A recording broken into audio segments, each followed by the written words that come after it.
APLD, stock analysis and APLD stock prediction. What I'll be doing in this brief and short 1 minute is showing you my exact play, especially with applied digital stock, man. Like, I'm waiting for one more simple break, and that has a little bias to it because it really depends whatever we break first.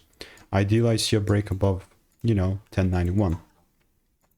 Ultimately, I've done well over 42,000 videos on my YouTube channel. Not like anyone else in the space. It's taken me 5 years, but at least I've seen what's printing and what's not. So this thing specifically, nothing else that I'll technically add, honestly, man. Like, if there is a double break confirmation, then of course I'm willing to double down and buy.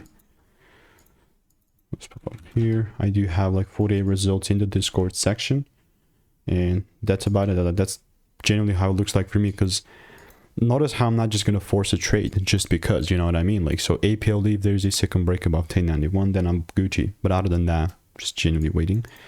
So if you want the sauce, it's taken me 5 years to learn. You can learn it in a few hours. Click the first link in the description so you can get to those 5 to 10k months. Risk free, first link in the description, and I'll see you in the next one.